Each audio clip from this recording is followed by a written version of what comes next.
Hello, Requin87 and welcome to a brand new Let's Play. It's being hosted by We Bleed Pixels.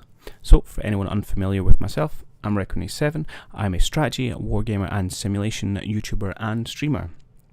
And for anyone that's unfamiliar with We Bleed Pixels, that is a website built by gamers for gamers and focuses on gaming news, reviews, podcasts, and now Let's Plays. So today we're going to be looking at The Dungeon Beneath. So it's a roguelite auto-battler. It was released in October of last year, of 2020, but has been updated since release, and in fact, the 1.3 version has recently dropped, which continues to add new tweaks and changes to the game, as well as a couple of additional gameplay elements, which we're going to take a look at today. So this is a roguelite game, so each run probably takes about an hour, so we'll go through maybe one or two runs in the course of this Let's Play and see how we get on. I've got about 12 hours or so into the game. I have been through it successfully on one or two occasions, but there's a fair amount of RNG involved, so always interesting to see how well you do with what you get. So let's jump on into a new game. So each of the runs you're going to have a hero. That's obviously the main character. Main character dies, that's the end of your run. So the two options present to us are Elder Grix or Thoric of the Hammer. Also, each of your heroes has an attack stat, health stat, and then which Elder God they're going to be facing. So there's three old gods, that are essentially the big bosses at the end of the dungeon. Each hero also starts with some abilities. So for Grix, she, when an ally dies, she will attack. And for Thoric, at the end of a round, he will gain 1 armor, which we can talk about that a bit later. Also comes with artifacts. So Thoric here will give the lowest health allied mage +1 power, and Elder will give allied fighters +1 attack but -1 health. And these artifacts are randomized against the heroes. And if you don't like these, you can roll again or you can grab someone new. So let's just jump in with Grix here, which I think is 3 different ways I've said the name now. And we'll see how we go on with this run. So we are going to be up against Abaddon if we do get it that far. So this is the mysterious keeper. Guards the entrance to the lair. So we have 3 party members. Oh, a bit of a visual glitch there. What you start with, 2 of them are these just bog standard followers. These aren't interesting people, they don't really interesting, you want to get rid of them as soon as you can. And then we have one, I suppose, character. In this instance we have an armor smith. So he has, he's a base of 1 attack, but he's getting a +1 from our journal. He normally has 4 health, that's been reduced to 3. Speed of 4, and around end he will give someone in this lane +2 armor. Armor works a little bit like, for instance, block in Slave Aspire, in that it lasts for a turn and then disappears. So each dungeon is split into 3 levels. You've got the upper dungeon, the underneath, and the abyss. There's a kind of boss at the end of each level, and obviously at the end of the 3rd level you get the big boss itself. You do get a preview of who you're going to be fighting, so as you spend time in the game you're going to get used to what the bad guys are doing and what their particular traits are like. So this guy, Min Fetterbite, he changes lanes at the end of each attack. So we've got a goblin hero, a goblin archer, and just a barrel. So barrel, it's just a construct, you get a variety of them. This one just soaks attacks basically. The goblin here, say, attacks for 1, 3 health, and it will also change lanes at the end of each round. Speed determines the attack order. If you hold down A, the little numbers will come up and it'll show you who's attacking in what order.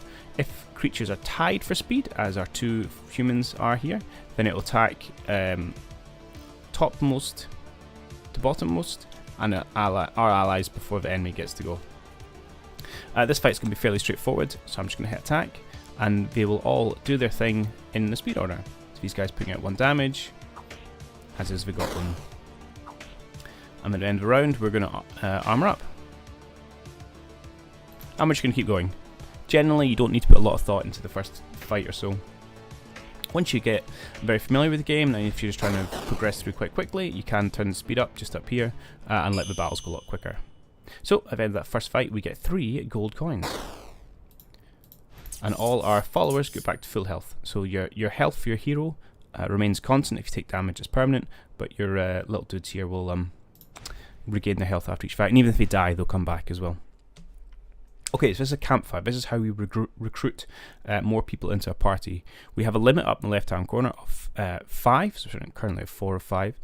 That's generally what you're going to be playing around with. There is one relic which allows you to go up to 6, but that's, I suppose, rare or different, I should say. So with all these abilities, really you're trying to find synergy between party members. So for example, he applies armor, so someone that works with armor would be pretty advantageous. Don't think we're getting any of that at the minute. Anything else would be good, actually, anything that works with our relic of giving fighters more attack. Like this guy, so let's grab him. So he's now getting 2 attack because of our journal, and getting higher attack is definitely the way to get further in this game. So we've only got 1 gold left.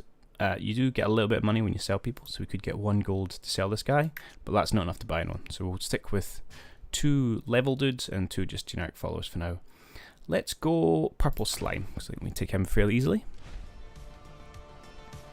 Okay, so this is the restorative ooze. So their little thing is when an ally dies, restore 1 health. So it starts with 2 of these elementals splitting slimes. So once you kill this, it's going to summon 2 smaller slimes. And so the real, I suppose, crux of this battle is you've got to kill all the minions and then you kill the boss. Because generally any damage you put on the boss early doors is just going to get healed. Don't feel we need to tweak with our order. We should actually kill most of the little guys this turn, which is nice.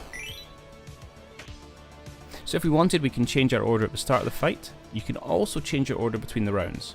But what's going to happen there if you do that is your character is going to get exhausted. So I'll do it for an example. Let's swap our 2 followers around, which is obviously entirely pointless. These guys become exhausted, therefore they will not attack this round. That's actually going to be a bit of advantage to us, because if he doesn't attack, he doesn't kill this guy doesn't heal, and we're going to put 5 points of damage out just from our middle line there. And yeah, it takes a bit of heart, but doesn't matter. So you don't need to clear the board, kill the main boss, and you win the fight. And some more gold for us. Excellent. And we also get XP. So each of the characters you pick up in the first level dungeon are level 1. And you can level them up by giving them XP. Obviously you can see it takes 3 bits of XP to level up a fighter. And the only caveat is that if they die during a fight, you cannot give them XP. So that's a reason to keep them alive. As you go further onto the dungeon, as you go to the underneath, which is level 2, and the abyss, which is level 3, then the people you get at campfires are actually increased level as well. So you don't need to always grow people from level 1. Okay, we'll move on to chest, where we'll get ourselves some gear. Okay, plus 3 health for a fighter. Let's just slap it on our frontline dude here. I'll move on to fight this guy. So he is a rat tooth. So when an allied beast dies, summon a dire rat. And we've got a bonus objective here. So very simply, don't let him die, and we get 2 extra gold. Nice. This guy's a little bit annoying. So these rats are going to permanently be resummoned. So if we kill it, he just gets another rat back. So there's absolutely no advantage in killing that thing. We're going to inflict damage to it just as a matter of course, but that's fine. These pots are quite annoying as well, actually.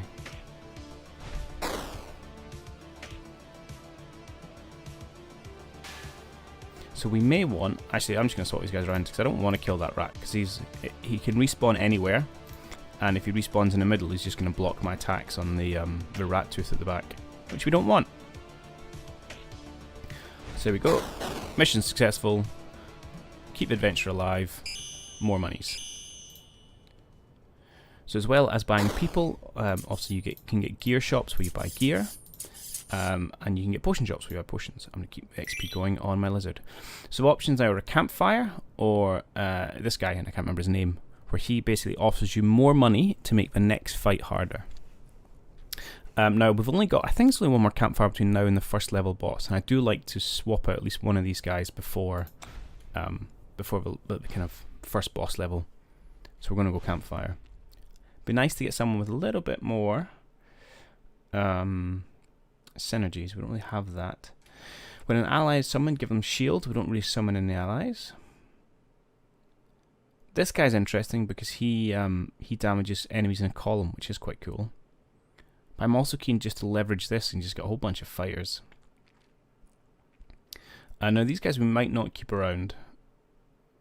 Well, you are, strictly speaking, if purely stats, you're slightly better. 6 health and speed 4 at 1 attack, whereas you're 6 health. Speed 3 in 1 attack, so we'll grab this guy. We can spend money to refresh, but I don't think I don't tend to feel like it's particularly worth it at this stage. You can spend a lot of refreshes hunting for the exact guy you want. And if you're ever interested in thinking, well, what kind of scenarios are you looking for? There is an encyclopedia which shows you all the characters, and you can look at the different levels, how they level up, and of what all their kind of traits are. And it shows you the guys you can find everywhere, the guys you can only find them underneath, and the ones you can only find in the abyss. So I haven't unlocked everything yet. That's part of the progression, which is this kind of roguelite mechanic behind it. All right, let's go fight the armor cube. Just some metallic ooze, so he's going to gain 1 armor at the end of the round. And we have some environmental stuff. So yeah, some of the rooms have these environmental things which can either heal you or spawn enemies, or in this instance just cause damage, but that's not going to be much of a problem. Let's maybe put you there. Clear out this barrel nice and early. Oh, this guy will move around, so... In fact, another hit on our dude here and he will go. Which is not the end of the world, to be perfectly honest. Because again, I'm going to be focusing on one character for the XP. I tend to find that's gets you more success than spreading it around. So depending where he goes, he may die this turn, unless he goes to the bottom. He didn't. This is fine. We should 2, 4, 6. Yeah, we're going to kill him. It's quite good damage output with this this little book and 3 fighters. That should hold us in good stead. Generally, you can get through the first level dungeon with most compositions. It then kind of ramps up quite quickly as you get into the underneath. That said, I'm by no means an expert in this game. And here we go, level up.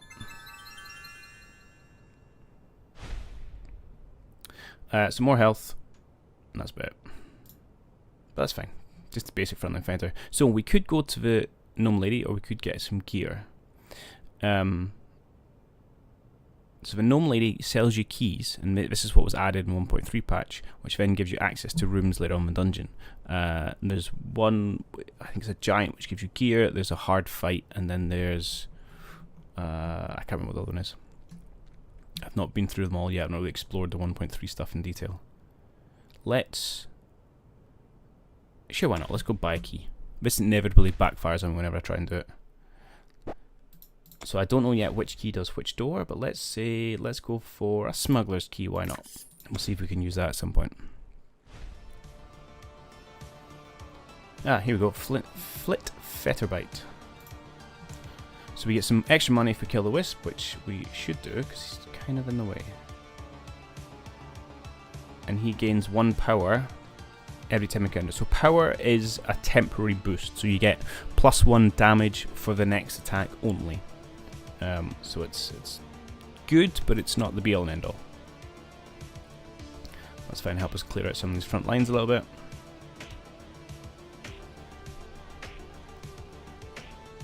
And our boss lady will kill the wisp, which is nice. So here you go, this environmental here is a fountain which is healing people, and decided to heal the enemy, because, you know, why not? Who needs life to be fair? Actually, he might go down this turn. What's his attack now? Is it going to be 2 or 3? Just 2. Okay, so we'll get 1 more turn out of him, which is... I was going to say all we need to do. Yes. No, that barrel's going to save him. He's going to survive with 1 health here. But that's okay. I don't really mind if this guy dies. I'm not currently trying to build up his XP.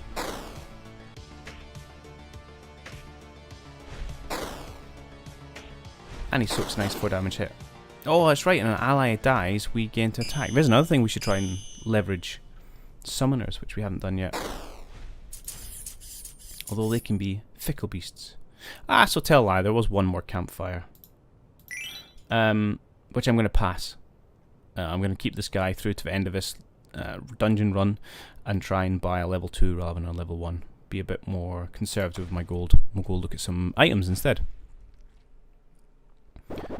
Buy a thing. So we've got so it's +1 health, -2 speed, +4 armor. It's okay. Counter gain armor.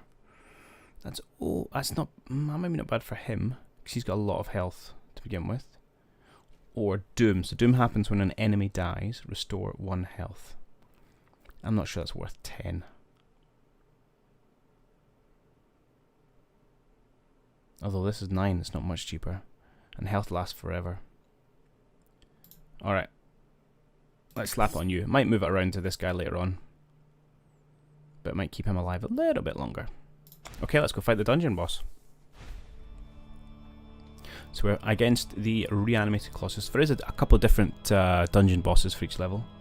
So this guy's going to attack twice, which kind of sucks. So it's 4 damage he's putting out. So this guy's going to take 2 hits and then die. But we will kill you straight away. But not you. Attempt to do this to try and kill these guys off. Because they sum up bone piles, which are annoying. Because they block an attack, and then if you don't kill them, they turn to skeletons. Oh, it was bad timing. He got the Doom before he got hurt. See? So this guy's next attack is going to be blocked by a bone pile, and then he's going to get killed.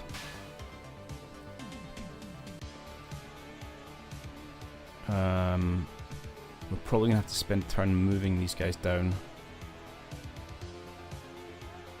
Let's do that. Oh no, because he's going to become a skeleton if we don't kill it. And I don't have anyone who's inexhaustible. Alright, so we're going to have to just suck up and he's going to die. Oh, and I think our main guy's going to take a little bit of damage, but it's okay because you get some heal potions when you kill a big boss. Oh, got some more Doom. Oh, I have a double attack though. That double attack. Okay, 9 health. We're putting out 2, 4, 5, 6.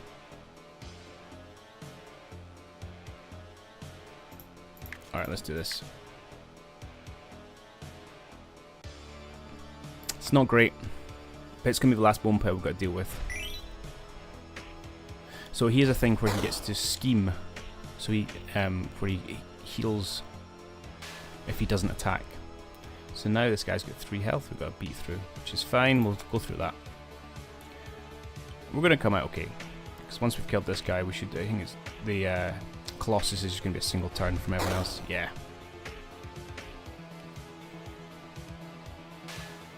Sweet. And then that'll be level 1 cleared.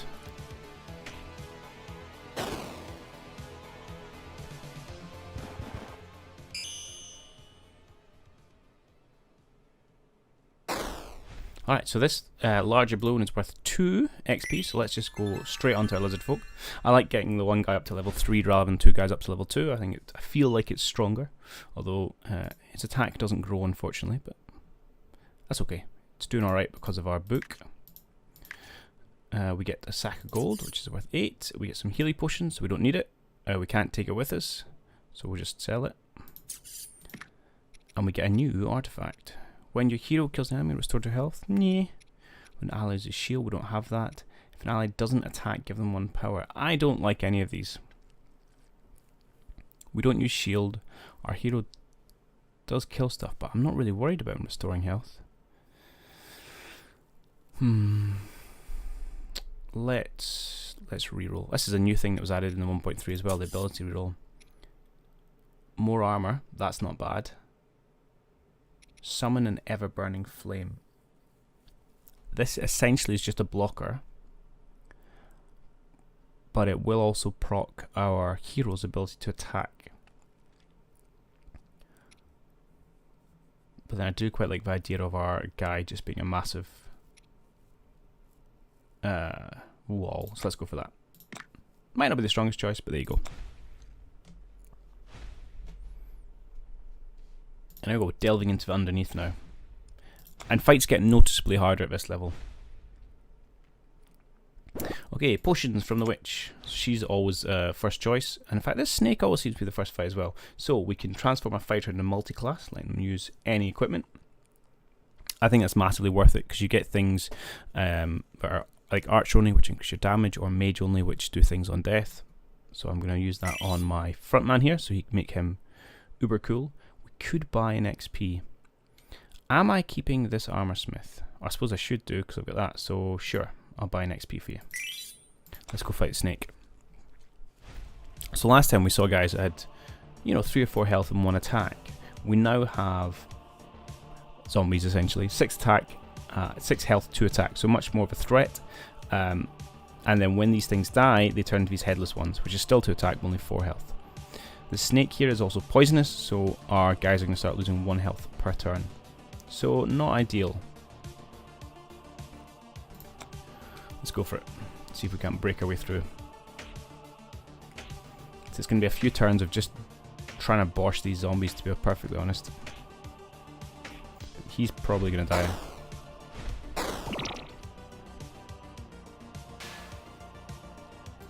die. He'll die next turn, but that's fine. I'm not really fussed about him. Nice to see him heal a little bit, because he's going to need it.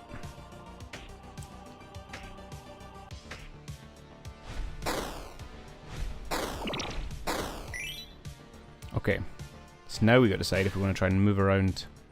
So this guy's got 6 health. We're going to do 2, 4, 5 damage. Oh, this guy got armored. Perfect. Perfect. Because that armor will soak the attack from this headless dude. Depends where his thing spawns. That's fine. That's a little annoying. We should kill him. Yeah. So lizard, kill him. Armor smith, kill the snake. GG.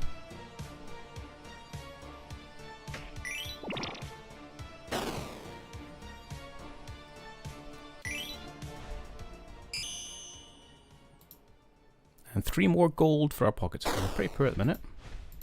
But importantly, another XP. And a campfire. So we don't have huge amounts of money, so we're probably going to buy 1 dude. But we can replace our follower. Ooh, lots of archers. When an ally dies, gain 2 power. I mean, that's alright. The 2 attack is nice, but their fighters get a boost, so it's nothing hugely special. When ally is summoned, we're not doing much of a summoning stuff. And this guy just flat out does an extra point of damage, which is kind of tempting, but I might roll the 1 refresh. All mages now. Damages poisons people. We don't have a lot of poison going out. Summon 2 ravens. That might not be terrible. Or summon an enemy, avoid a wisp. So the void wisp will explode and damage everyone for 1, which will trigger his doom effect, which is gain a health from his helmet. Won't trigger her attack, but her attack is only 1 right now, so it's not like that's a huge amount of damage we'd put out there. My only problem is whoever we get here is kind of going to be standing on their own. I'm gonna go roll and sell him. Let's roll 1 more time. We got to pick someone here. No, we don't have a poison build. We don't have a lot of power being built. Has bonus attack equal to their armor. Hello. This is going to work nicely. So he has 2 attack anyway from this. Chappie here, in fact, if we make sure he's not in the role with this lizard, is then going to buff his armor, which is going to make this guy's attack huge. This is good. Alright, so we can move on to our next fight. However, that is us to the end of our time for today. So we're going to have to come back next time to see how this run continues. So yeah, I hope you enjoyed it. If you've got any thoughts, do leave them in the comments below. As I said at the start of the episode, my name is Requin87. I do Twitching and YouTube. There is my details in the description below, and I am being hosted by WeBleedPixels. So check out their YouTube page, and more importantly, go visit their website, www.webleedpixels.com, for news, reviews, let's plays, and podcasts. Hope you enjoyed this episode, and I'll catch you all in the next one.